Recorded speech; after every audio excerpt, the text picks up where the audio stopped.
It's time to bring it on with your email questions that you have either logged on to cbn.com with. Paul writes in and says, Pat, I'm having my annual cold. The worst part is that nagging cough. Cough medicine and cough drops never seem to help me much. Do you know of any good home remedies? Well, Paul, I'm a great believer in honey, but not honey you buy in a store. You've got to get honey that is locally grown. I mean, the bees have got to get the pollen from local flowers, and that is very helpful in terms of allergies and other things that would cause colds. So get pure, unprocessed, local honey. You probably got to go to some health food store or someplace like that to find that, but look for that and do it. The other thing is zinc. Zinc is extremely good. You don't want to overdo it. Take anything over, I don't know, 3 or 4 milligrams of the stuff, but if you take too much, it can make you sick. But I think zinc is extremely good for you, like a cold. The other thing that Paul Bragg, the beginner of, the grandfather of these health food things, he was a great believer in natural apple cider. And he took apple cider and honey, and he was remarkably healthy. He had a little glass of that, little stuff of it, every day.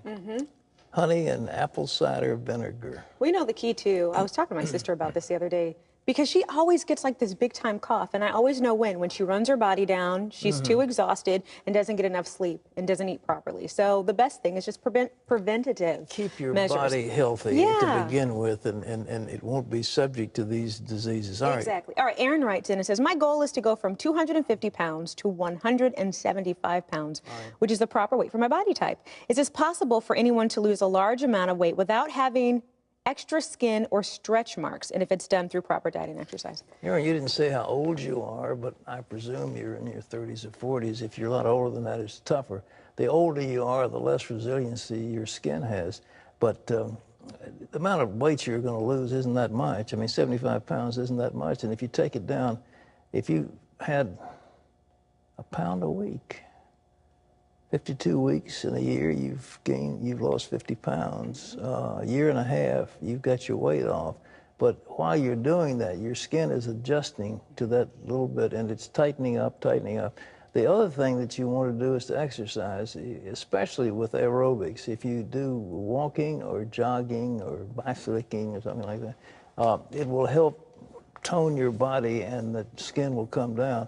But you're not losing that much. But sometimes people that just lose 200-300 pounds, there's just nothing you can do except see a plastic surgeon and get kind of a full body workover.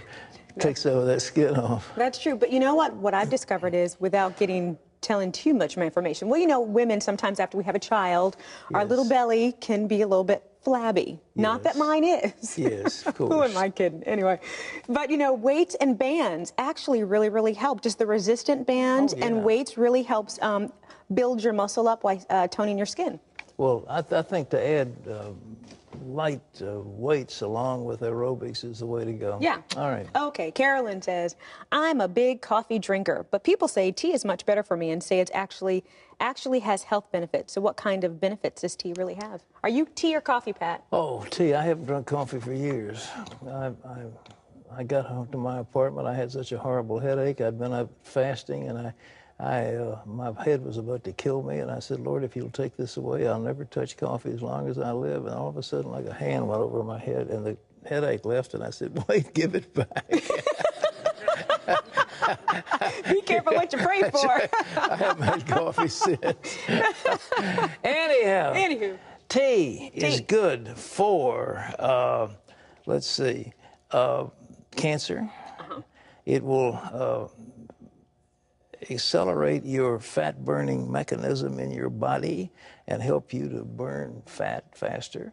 It will regulate the HDL, LDL mix in your cholesterol, make it healthy. They've also found that it does extremely good things for people that are suffering from any number of diseases that, like Parkinson's and some of these serious things. Green tea is awesome, just absolutely awesome. And let's see, they wrote me, I've got something here, let me read this for you. It's used for the treatment and prevention of cancer. It's used to stop Alzheimer's and Parkinson's. It is used to raise the metabolism and increase the oxidation, reduces the risk of esophageal cancer. Drinking green tea inhibits the growth of certain cancer cells, reduces the level of cholesterol. I mean, in other words, it's good. Well, in a manner of speaking, it's fantastic. It's fantastic. Okay.